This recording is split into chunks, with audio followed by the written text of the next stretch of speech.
दोस्तों आज जो कॉमिक्स हम पढ़ेंगे उसका नाम है सुनहरा जंगल। ये मनोज कॉमिक्स वालों की स्टोरी है, तो पढ़ते हैं इसको। सुनहरा जंगल। चंदनगढ़ के राजा प्रताप सिंह का इकलौता बेटा राजकुमार शत्रुजीत बड़े दयालु और नेक इंसान था। उसे शिकार खेलने का बड़ा शौक था। राजकार्य में अपने पिता का हाथ बटाने के बाद जब कभी भी उसे फुर्सत मिलती, वह शिकार खेलने भीड़ जंगलों में पहुंच जाया करता था। इसी तरह जब एक दिन राजकार्य से उसे फुर्सत मिली, मुझे शिकार पर जाने की आज्ञा दीजिए पिताश्री। कोई काम काज न होने के कारण मन बहुत अशांत है। जरूर जाओ बेटा, लेकिन इस बार तुम शिकार के लिए कहाँ जाओगे? आसपास के जंगलों के तो सारे भयानक जानवर तुम्हारे हाथों पहले ही मारे जा चुके हैं। सुनहरे जंगल की खूब चर्चा सुनी है मैंने पिताश्री, अतः इस बार शिकार के लिए वहीं जाने की इच्छा है। सुनहरा जंगल। किंतु इससे पहले कि राजा प्रताप सिंह राजकुमार से कुछ कहते, क्षमा करे महाराज, राजकुमार को उस भयानक जंगल में जाने की आज्ञा कदापि न दे। उस जंगल के विषय में आप सब कुछ अच्छी तरह जानते हैं। हमारे देश के सैकड़ों लोग वहां जाकर पहले अपने प्राणों से हाथ धो चुके हैं। सभी दरबारियों ने भी महामंत्री की बात का समर्थन किया। महाराज, महामंत्री जी ठीक ही कहते हैं। राजकुमार का सुनहरे जंगल में जाना बिल्कुल भी उचित न होगा। हाँ महाराज, सुना वहाँ किसी दुष्ट जादूगर का राज है, जो वहां हर आने जाने वाले को या तो मौत के घाट उतार देता है या कैद कर लेता है।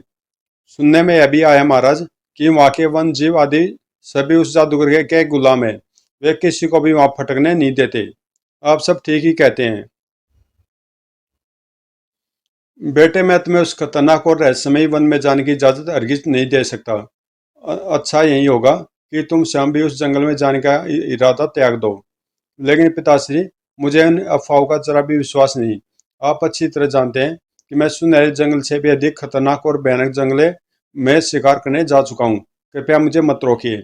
नहीं बेटे, जानबूझकर हम तुम्हें मौत के मुंह में नहीं जाने दे सकते। तुम वहां शिकार के लिए हरगिज नहीं जाओगे। लेकिन लेकिन वेगिन कुछ नहीं, यह हमारा आदेश है। हाँ बेटे, जिद मत करो। यदि तुम्हें कुछ हो गया तो हमारा और इस देश का क्या होगा? तुम ही तो इस देश के भावी प्रजापति हो। आज्ञा न मिलने पर राजकुमार उदास हो चुपचाप अपने कमरे में चला गया। सुनहरे जंगल में आखिर जादूगर का ऐसा क्या रहस्य है जो माता और पिताश्री ने मुझे वहां जाने की आज्ञा नहीं दी? ओह, यहाँ अब दिल भी तो नहीं लग रहा। दिन पर दिन बीतते गए। राजकुमार दिल अब किसी कार्य में नहीं लगता था। वह हमेशा सुनहरे जंगली की कल्पना में ही खोया रहता। राजा रानी जब अपने बेटे की उदासी देखते तो उनका दिल तड़प उठता। ओह, क्या दशा बना ली हमारे लाल ने। उसकी उदासी तो देखी नहीं जाती रानी, लेकिन क्या करे, मजबूरी है। परंतु तुम चिंता न करो। जल्दी मेरे मित्र चमनगढ़ के राजा शिवालकर कुछ दिनों के लिए विक्रम सिंह के साथ शहर तफरीह के लिए यहाँ आ रहे हैं। और मुझे विश्वास है विक्रम सिंह के साथ राजकुमार का दिल अवश्य बहल जाएगा और वह सुनहरे जंगल में जाने का विचार त्याग देगा। ओ हाँ, मैं तो भूल ही गई थी। कब आ रहे हैं वे? शायद 10-15 दिनों में। 12 दिन बाद चमनगढ़ के राजा अपनी पत्नी और इकलौते पुत्र विक्रम सिंह के साथ चंदनगढ़ पधारे। हाँ मित्र, आज काफी वर्षों बाद तुम्हें देखकर मुझे हार्दिक प्रसन्नता हो रही है। मुझे भी भाई। मित्र, इनसे मिलो, यह मेरा बेटा विक्रम है। प्रणाम चाचा जी। जीते रहो बेटा। पिताश्री, आपने कहा था कि आप मेरा परिचय भाई शत्रुजीत सिंह से कराएंगे। अरे हाँ, मैं तो भूल ही गया। मित्र प्रताप, कहाँ है तुम्हारा लाडला शत्रुजीत? अब मैं तुम्हें उसके बारे में क्या बताऊं मित्र। उसके लिए तो हम स्वयं भी बहुत चिंतित हैं। फिर राजा प्रताप सिंह ने उसे शत्रुजीत के बारे में सब कुछ बता दिया। यह तुमने बहुत अच्छा किया प्रताप, जो उसे सुनहरे जंगल में नहीं जाने दिया। मैंने भी बहुत कुछ सुना उस खतरनाक जंगल के बारे में। मेरे बेटे ने भी वहां जाने की इजाजत मांगी थी, लेकिन मैंने मना कर दिया। तो यहाँ भी सुनहरे जंगल का आतंक छाया हुआ है। चाचा जी, भाई शत्रुजीत कहाँ है? मैं उससे मिलने के लिए बहुत व्याकुल हूँ। वह शाही बाग में ही कहीं उदास बैठा होगा। ठहरो, मैं तुम्हारे साथ किसी को भेजता हूँ। सुनो दासियों, तुम युवराज को शत्रुजीत के पास शाही बाग में ले जाओ। जो आज्ञा महाराज। दासिया राजकुमार विक्रम सिंह को लेकर शाही बाग में पहुंची। वे रे राजकुमार, ठीक है, अब तुम सब जा सकती हो। राजकुमार विक्रम सिंह शत्रुजीत के पास पहुंचा। भाई शत्रु, यहाँ अकेले बैठे क्या कर रहे हो तुम? तुम यहाँ कैसे आए? मेरी शांति में दखल अंदाजी करने की तुम में हिम्मत कैसी हुई? लगता है भैया तुमने मुझे पहचाना नहीं। मैं चमनगढ़ के राजा शिवालकर जी का पुत्र विक्रम सिंह हूँ। ओ विक्रम भैया। आहा। विक्रम का परिचय जानकर राजकुमार की उदासी तुरंत दूर हो गई। क्षमा करना भाई विक्रम, मैं झुंझलाहट में तुमसे कुछ गलत कह गया। मैं तुम्हारे झुंझलाहट और उदासी का कारण जान चुका हूँ भैया। मेरी उदासी का कारण तुम जान चुके हो, वह कैसे? चाचा जी के मुख से। और भैया तुम्हें यह जानकर आज आश्चर्य भी होगा कि मैं स्वयं भी सुनहरे जंगल जाने की इच्छा रखता हूँ, परंतु पिता सिर की आज्ञा के कारण अभी तक जा नहीं पाया। ओह, अब तो मुझे तब तक चैन नहीं मिलेगा जब तक मैं सुनहरे जंगल का एक बार भ्रमण नहीं कर लूंगा। तब क्यों न हम ऐसा करें कि आज हीरा चुपचाप यहाँ से सुनहरे जंगल की ओर निकल चले। अब तो हम एक और एक 11 हो गए हैं। विचार तो तुम्हारा बुरा नहीं भैया, लेकिन हमारे पीछे हमारे माता पिता पर क्या बीतेगी? बीतेगी क्या? समझ जाएंगे कि हम अपनी उत्सुकता पर काबू नहीं रख सके। और फिर तुम्हें यह जानकर भी हम दोनों साथ गए हैं, ज्यादा दुख नहीं होगा। फिर हम कुछ दिनों में ही तो वापस लौट आएंगे। तब ठीक है, हम लोग आज रात ही यहाँ से निकल चलेंगे। फिर दोनों सफर के लिए अपनी योजना बनाने लगे। और उसी रात हम मार्ग बदलकर सुनहरे जंगल की ओर जाना होगा, वरना हो सकता है पिता पता लगने पर चाचा जी हमारा मार्ग रोकने की कोशिश करें। बिल्कुल ठीक, चलो उस तरफ से चलें। लेकिन बदकिस्मती से जल्दी दोनों राजकुमार के गायब होने का पता सबको चल गया और पूरे राजमहल में हंगामा मच गया। जरूर वे दोनों सुनहरे जंगल की ओर गए होंगे। उफ, अब क्या होगा? हाय मेरा लाल। महाराज जल्दी कुछ कीजिए। यदि वे दोनों सुनहरे जंगल में प्रविष्ट हो गए तो अनर्थ हो जाएगा। हाँ, कुछ तो करना ही होगा। सेनापति जी, आप एक काम कीजिए। सुनहरे जंगल में प्रविष्ट होने वाले तमाम मार्गों की नाकाबंदी करवा दीजिए। वे दोनों किसी भी हालत में उस खौफनाक जंगल में प्रविष्ट नहीं होने चाहिए। मैं अपनी ओर से पूरी चेष्टा करूंगा महाराज। और सेनापति ने राजा प्रताप सिंह की आज्ञा का मुस्तैदी से पालन करते हुए सुनहरे जंगल में प्रविष्ट होने के तमाम मार्गों की नाकाबंदी करा दी। ध्यान रहे, कोई भी जंगल में प्रविष्ट न होने पाए और राजकुमार शत्रु व विक्रम भीतर प्रविष्ट होने की कोशिश करे तो उन्हें तुरंत पकड़ लिया जाए। यह महाराज की आज्ञा है। ठीक है हुजूर। उधर दोनों राजकुमार तेज से अपने घोड़े दौड़ाते हुए एक अन्य मार्ग से होते हुए भोर होते ही एक घाटी में जा पहुंचे। कितनी भयानक लग रही है यह घाटी। हाँ भैया, मनुष्य तो क्या, यहाँ पशु पक्षी तक का दूर दूर तक नामो निशान दिखाई नहीं दे रहा। हमें अब उत्तर की ओर बढ़ना चाहिए। उसके बाद पश्चिम से होकर हम सुनहरे जंगल में प्रविष्ट। राजकुमार शत्रुजीत अभी अपना वाक्य पूरा भी न कर पाया था कि किसी के कराने की आवाज ने उन्हें चौंका दिया। आह! अरे, यह कराने की आवाज कैसी?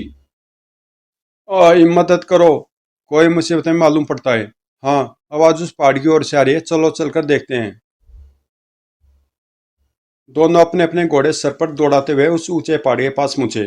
भैया वह देखो। उफ, किस दुष्ट ने किया है उनके साथ ऐसा अत्याचार। मदद करो। भाई विक्रम, तुम नीचे रुको, मैं ऊपर जाकर उनकी मदद करता हूँ। ठीक है, हमारी मदद करो।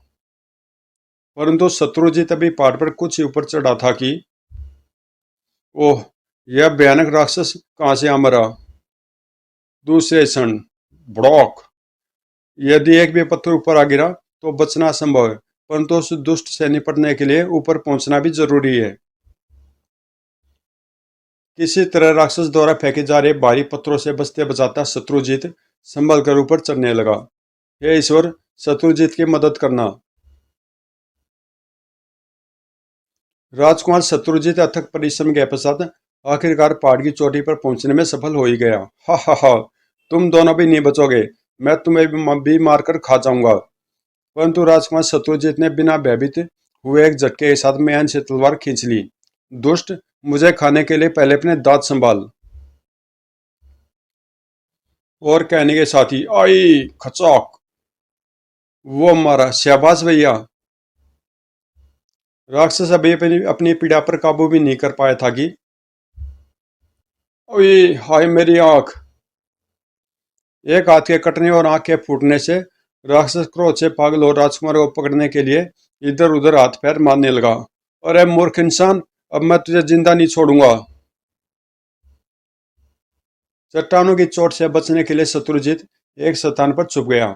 यदि ऐसे पागलपन में हाथ पैर चलाता रहा तो जल्दी पूरा पहाड़ छोटे छोटे कंकड़ पत्थरों में परिवर्तित हो जाएगा और उन दोनों साधुओं के साथ साथ मैं भी मारा जाऊंगा। क्या करना चाहिए?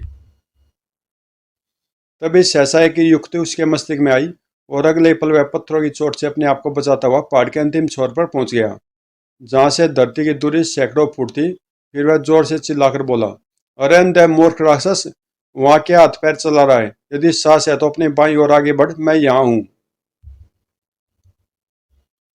राजकुमार का व्यंग्य सुन राक्षस का क्रोध सीमा पार कर गया और वह भयानक गर्जना करता हुआ राजकुमार की बताई दिशा में तेजी से आगे बढ़ा। ठहर सुअर, अभी तुझे मजा चखाता हूँ। हाँ हाँ, जरूर आकर मजा चखा। और जैसे ही राक्षस गरजता हुआ शत्रुजीत के निकट पहुंचा, धड़ाक, उस चोट से राक्षस अपने आप को संभाल नहीं पाया और आई। लेकिन इतनी ऊंचाई से गिरने के पश्चात भी राक्षस अभी जिंदा था। हफ हफ, नहीं छोड़ूंगा, किसी को भी जिंदा नहीं छोड़ूंगा। परंतु इससे पहले कि वह धरती से उठ पाता, शैतान राक्षस, मेरी तलवार के वार से अब तुम कदापि जिंदा नहीं बचोगे। खचाक, आई। राक्षस को मारने के पश्चात, भैया अब तुम इसकी चिंता न करो, यह दम तोड़ चुका है, तुम उन दोनों साधुओं को मुक्त करो। ठीक है। राजकुमार शत्रुजीत तुरंत दोनों साधुओं को मुक्त कराने में जुट गया। मुक्त होने के बाद साधुओं ने बताया, उस दुष्ट राक्षस ने हम जैसे और भी बहुत से लोगों को पकड़ पकड़ कर इसी तरह रख छोड़ा था और रोज एक व्यक्ति को सुबह शाम आहार करता था। उन सैकड़ों में से केवल हम दो ही शेष बचे थे। यदि आज तुम सही समय पर यहाँ नहीं पहुँच पाते तो कल तक हम भी उसके पेट में पहुँच चुके होते। बेटा, हम तुम्हारे एहसान कभी नहीं भूलेंगे। इस एहसान का बदला तो हम चुका नहीं सकते, लेकिन कुछ अमूल्य वस्तु हम तुम्हें जरूर देंगे। आओ हमारे साथ। शत्रु को साधु शत्रुजीत को लेकर पहाड़ के दूसरे किनारे की ओर चल पड़े। दूसरी ओर से पहाड़ से कुछ नीचे उतरने के पश्चात, वह गुफा कैसी है महाराज? बेटा, वह राक्षस इसी गुफा में रहता था। तीनों उस गुफा में प्रविष्ट हुए। उफ, यह क्या? यह उन अभागे लोगों के अस्थि पिंजर हैं जिनका भक्षण वह राक्षस कर चुका है। फिर साधुओं ने एक दीवार पर एक टंगी एक कुल्हाड़ी और शेर की खाल को उतारते हुए कहा, यह दोनों वस्तुएं हमने अपनी सिद्धियों से प्राप्त की थी, लेकिन उस दुष्ट राक्षस ने हमसे इन्हें छीनकर हमें बंदी बना छोड़ा था। बेटा, यह कुल्हाड़ी जादुई है। आदेश मिलते यह बड़ी से बड़ी फौज का सफाया कर सकती है और इस खाल पर बैठने पर मनुष्य अदृश्य हो जाता है और आदेश देने पर यह बैठने वाले को इच्छित स्थान पर भी ले जा सकती है। लेकिन बेटा, इन दोनों वस्तुओं का कभी गलत प्रयोग मत करना, वरना इनकी चमत्कारी शक्ति समाप्त हो जाएगी। मैं ध्यान रखूंगा महाराज। आओ अब चले, तुम्हारा साथी तुम्हारा इंतजार करता होगा। जी हाँ, चलिए। शत्रुजीत ने दोनों वस्त्रों के भीतर छिपाई और उनके साथ चल पड़े। नीचे पहुंचकर, अब हमें आज्ञा दीजिए महाराज, हमारा आशीर्वाद तुम्हारे साथ है बेटा। लेकिन यह तो तुमने बताया नहीं कि तुम दोनों हो कौन और कहाँ जा रहे हो। उत्तर में शत्रुजीत ने अपने और विक्रम के बारे में बताते हुए उन्हें सुनहरे जंगल में जाने के संबंध में सारी कहानी कह सुनाई। सब कुछ सुनने के पश्चात एक साधु बोला, बेटा, उस जंगल के बारे में हमने भी बहुत कुछ सुना है। वहां तुम दोनों का जाना उचित तो नहीं है, लेकिन फिर भी जाना चाहते हो तो जाओ। विपत्ति के समय हमारी दी हुई वस्तुएं तुम्हारी मदद करेंगी। फिर साधुओं से विदा लेकर दोनों राजकुमार अपनी मंजिल की ओर बढ़ चले। अब दाईं और उत्तर की ओर मुड़ना है। ठीक है। जब चलते चलते सांझ हो गई। अब मुझसे तो भूख प्यास और सही नहीं जाती, हमारे घोड़े भी बुरी तरह थक चुके हैं। ठीक है, पड़ाव यहीं कहीं सुरक्षित स्थान पर डाल देते हैं, बोर होने पर फिर आगे बढ़ेंगे। हाँ, यही ठीक रहेगा। कुछ आगे बढ़ने पर उन्हें एक तालाब दिखा दिया जिसके चारों ओर फलदार वृक्ष थे। मेरे विचार से रात गुजारने के लिए यह स्थान काफी उपयुक्त उपयुक्त रहेगा। हाँ, यहाँ पीने के लिए पानी और खाने के लिए फल भी हैं। पहले दोनों ने वृक्षों से फल तोड़कर भरपेट खाए, फिर तालाब का ठंडा पानी पिया। रात गुजारने के लिए वास्तव में बहुत बढ़िया स्थान मिला है। इतना मीठा पानी तो आज तक नहीं पिया। फिर एक वृक्ष से अपने घोड़ों को बांध वे वहीं गहरी निंद्रा में सो गए। लगभग आधी रात के समय जब शत्रुजीत और विक्रम गहरी नींद सोए हुए थे, जब वे दोनों राजकुमार के निकट पहुंचे तो पास ही बंधे उनके घोड़े सहसा बड़ी जोरों से हिन हिना उठे। हिन हिन। तुरंत दोनों जाग गए। अरे, ये कौन है? ओह, खतरा! परंतु इससे पहले कि दोनों राजकुमार उन जंगलियों से मुकाबला करने के लिए उठ पाते, उन लंबे कद के सायों ने उन्हें बुरी तरह दबोच लिया। शाबाश, उठा लो इनकी तलवारें। कौन हो तुम लोग? क्या चाहते हो? हम डमडम राज्य के सैनिक हैं और ये हमारे देश की सीमा है। तुम लोगों ने अनाधिकृत रूप से हमारे देश में घुसकर हमारे कानून का उल्लंघन किया है। ओह! दोनों राजकुमार को सारा माजरा समझते देर नहीं लगी। लेकिन हमने तुम्हारे देश के कानून का उल्लंघन जानबूझकर नहीं किया। हम परदेसी हैं। हम माफी चाहते हैं, हमें छोड़ दो। हम चुपचाप यहाँ से बाहर हो जाएंगे। नहीं, हम तुम्हें छोड़कर अपनी रानी के साथ विश्वासघात नहीं कर सकते। तुम चुपचाप हमारे हमारे साथ रानी के पास चलो, वहीं तुम्हारा फैसला करेंगे। ठीक है, हम तैयार है, चलो हमें अपनी रानी के पास ले चलो। और वे सैनिक उन्हें अपनी कैद में ले प्रसन्नता से उछलते कूदते एक और बढ़ चले। शत्रु भाई कैसे विचित्र हैं ये डमडम देश के लोग। हाँ, देखने सुनने में बिल्कुल जंगली, लेकिन एक देश के सैनिक। पता नहीं इनका देश कैसा होगा और इनकी रानी हमारे साथ कैसा सलूक करेगी। बोर होते होते वे सैनिक उन्हें लेकर अपने देश डमडम में प्रविष्ट हुए। पता नहीं किस देश के वासी हैं, जरूर शत्रु देश के होंगे। अरे इनके कपड़े देखो। वहां के स्त्री पुरुष और बच्चे उन्हें देखकर आश्चर्यचकित हो उठे थे। वहां के वासी सभी मोटे तगड़े किंतु अत्यंत ही लंबे कद के बांस सरीखे थे। आश्चर्यजनक, सभी कद में एक जैसे हैं, बिल्कुल किसी मोटे बांस की तरह। अद्भुत, कितना विचित्र देश है इनका। जल्दी सैनिकों उन दोनों को लेकर एक महल के सामने विशाल मैदान में जा पहुंचे। वहां पहले से काफी भीड़ एकत्रित थी। इन दोनों को उन स्तंभों से बांध दो, जो आज्ञा। सैनिकों ने तुरंत दोनों राजकुमार को एक तरफ गड़े दो खंभों से बांध दिया। अजीब नियम है इनका, पता नहीं इनकी रानी कैसी होगी। लेकिन कुछ समय ही बीता था कि राजमहल से निकलकर एक पतली दुबली किंतु लंबे कद की औरत सामने रखे सिंहासन की ओर बढ़ी। उसके साथ कुछ व्यक्ति और भी थे, जो शायद मंत्री, सेनापति व दरबारी आदि थे। महारानी गोगिया जिंदाबाद, महारानी गोगिया अमर रहे। ओह, तो यह है इनकी महारानी। अद्भुत देश और अद्भुत महारानी। जब महारानी व उसके साथ आने वाले अन्य लोग अपने अपने सिंहासनों पर आकर विराजमान हो गए। महारानी की जय हो। यह दोनों मनुष्य हमारी सीमा में अनाधिकृत रूप से प्रवेश करते पकड़े गए हैं। कौन हो तुम लोग? और हमारे देश में प्रवेश करने की तुमने हिम्मत कैसी की? शत्रुजीत ने जब अब असलियत छुपानी बेकार समझी। हम दोनों चंदनगढ़ और चमनगढ़ के राजकुमार हैं, रानी जी। और हम सुनहरे जंगल में शिकार के लिए जा रहे थे कि मार्ग में आपके आदमियों ने हमें पकड़ लिया। सुनहरा जंगल? सुनहरे जंगल का नाम सुनकर रोनी को चौंकते देख शत्रुजीत और विक्रम से राना गया। महारानी जी, क्या आपने भी सुनहरे जंगल के विषय में कुछ भयानक बातें सुनी है? सुनी नहीं, बल्कि वहां के भयानक लोगों से कई बार सामना भी कर चुकी हूँ। और तब तो हमें आपसे उन लोगों के विषय में अवश्य जानकारी मिल सकती है। लेकिन उन लोगों के विषय में जानकर तुम लोग क्या करोगे? हम उनसे टक्कर लेंगे और सुनहरे जंगल से उनका आतंक हमेशा हमेशा के लिए समाप्त कर देंगे। यह कोरी मूर्खतापूर्ण बातें हैं, उनसे कोई मुकाबला नहीं कर सकता। फिर अब जब तुम लोग जिंदा बचोगे तभी तो उनका मुकाबला करने की सोचोगे। हम अभी तुम्हें अपने देश में प्रविष्ट होने के जुर्म में मौत की सजा देने जा रहे हैं।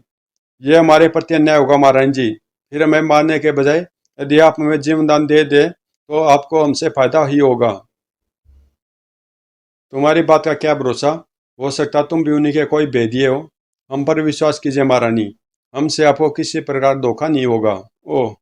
उनकी बातों में सच्चाई और दृढ़ता का आभास पा महारानी सोच में पड़ गई।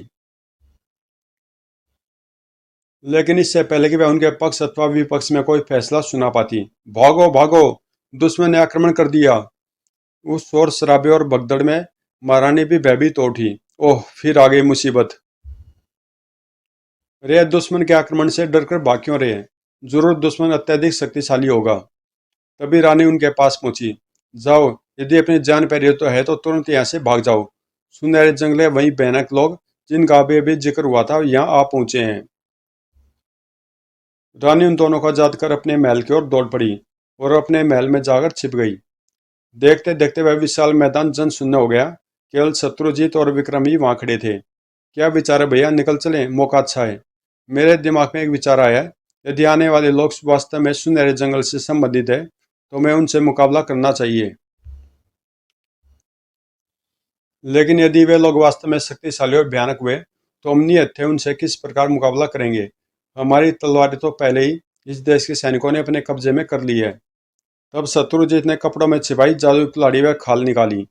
चिंता मत करो, साधुओं द्वारा दी गई यह कुल्हाड़ी और खाल मेरे पास है। यदि साधुओं का कहना सच है तो फिर वे आक्रमणकारी चाहे कितने भी भयानक और शक्तिशाली क्यों न हो, इन वस्तुओं के रहते हमारा कुछ नहीं बिगाड़ पाएंगे। वाह, इन्हें तो मैं भूल ही गया था। तभी वहां छाई निस्तब्धता भयानक किस्म की आवाजों और गर्जन से भंग हो गई। उफ, ये कैसे लोग हैं। अरे इनकी सवारियां, बाप रे, आज तक ऐसा न देखा न सुना। खर याहू। मैदान में केवल शत्रुजीत और विक्रम को देखकर उन भयानक लोगों ने अपने जानवर उनकी ओर दौड़ा दिए। शत्रु भैया, देर न करो, कुल्हाड़ी को आदेश दो, वरना वे लोग हमारी बोटी बोटी नोच लेंगे। अभी लो। शत्रुजीत ने तुरंत कुल्हाड़ी को आदेश दिया। यह जादुई कुल्हाड़ी, दुश्मनों का विनाश करके हमारी मदद करो। तुरंत कुल्हाड़ी शत्रुजीत के हाथ से निकलकर उन भयानक लोगों की ओर बढ़ी और फिर खच। ओह, हाय मरा, उफ, बाप रे। जल्दी वहां लाशें ही लाशें दिखाई देने लगी और बचे खुचे दुश्मन भयभीत तो भाग खड़े हुए। दुश्मनों के भागते डमडम देश के लोग अपने अपने घरों से निकलकर शत्रुजीत और विक्रम की ओर दौड़ पड़े और उनके पास पहुंचकर खुशी से नाचने लगे। महारानी भी शत्रुजीत और विक्रम के निकट पहुंची। ए जनबी युवकों, वास्तव में तुम दोनों बधाई के पात्र हो। साथ में तुम्हारी जादुई कुल्हाड़ी भी। इस पहली विजय के उपलक्ष्य में हम तुम्हारी ओर मित्रता का हाथ बढ़ाते हैं। धन्यवाद रानी जी। फिर महारानी उन्हें लेकर अपने महल में पहुंची। मैं चाहता हूँ कि कुछ दिन आप लोग हमारी मेहमानी कबूल करें, यहीं रहे तथा हमारी मदद करें, क्योंकि हो सकता है वे भयानक लोग लौटकर फिर आक्रमण करें। हमारे विचार से वे अब इतनी जल्दी पुनः आक्रमण करने की हिम्मत नहीं करेंगे। वैसे हम चाहते हैं कि हम उनसे उन्हीं के इलाके में मुकाबला करें और उन्हें सबक सिखाएं। क्या आप हमें उस सुनहरे जंगल के बारे में कुछ जानकारी दे सकती हैं।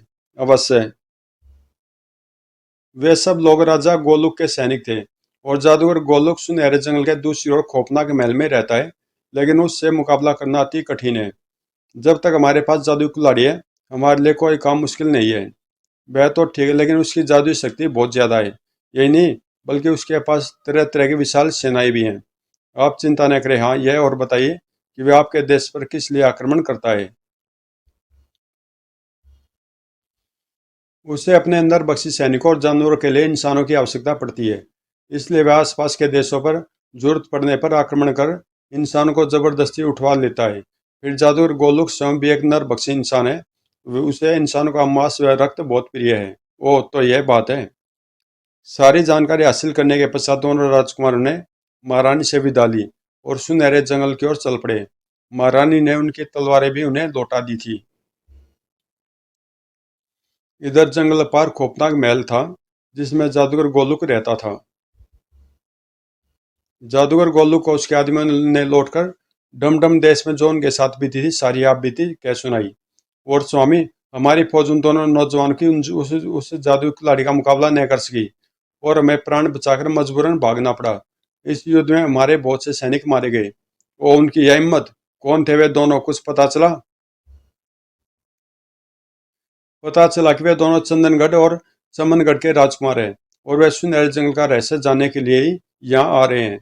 और स्वामी, हमें यह भी मालूम हुआ कि उन दोनों राजकुमारों को जंगल के भीतर प्रविष्ट न होने देने के लिए ही उनके पिताओं ने जंगल के चारों ओर नाकाबंदी करा दी है। तो उन सैनिकों के जंगल के बाहर मौजूद होने का यह कारण है। हाँ स्वामी, हमारे विचार से उनका यह यहाँ न आना ही हमारे लिए लाभदायक होगा। खामोश मूर्ख, तड़ाक। हम उन दोनों राजकुमार को उनकी गुस्ताखी का सबक सिखाना चाहते हैं और इसके लिए जरूरी है कि वे जंगल में प्रविष्ट हों। लेकिन स्वामी, जंगल के चारों ओर पहले सैनिकों की वजह से वे दोनों किसी भी तरह से जंगल में प्रविष्ट नहीं हो सकते। जरूर होंगे। तुम्हें उन सैनिकों को वहां से हटाना होगा।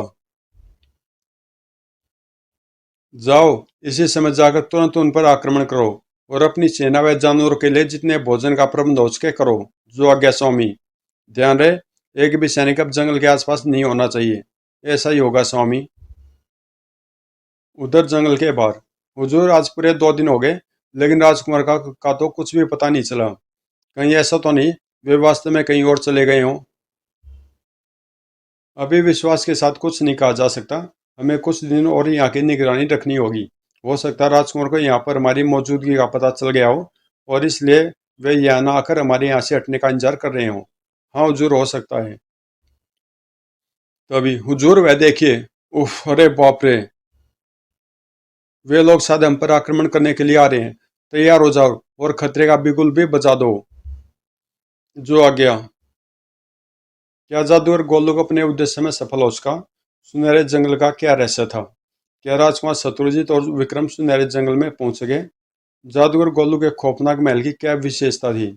और उसके चारों ओर से आग की लपटें क्यों निकलती थी? डमडम देश की रानी का क्या हुआ? तो दोस्तों, ये कॉमिक यहीं पे समाप्त होती है और इसका दूसरा पार्ट है खौफनाक महल। और ये कॉमिक्स आपको कल मिल जाएगी। प्ले लिस्ट में मनोज स्टोरी का फोल्डर है उसके अंदर। तो मिलते हैं इसके सेकंड पार्ट में खौफनाक महल में।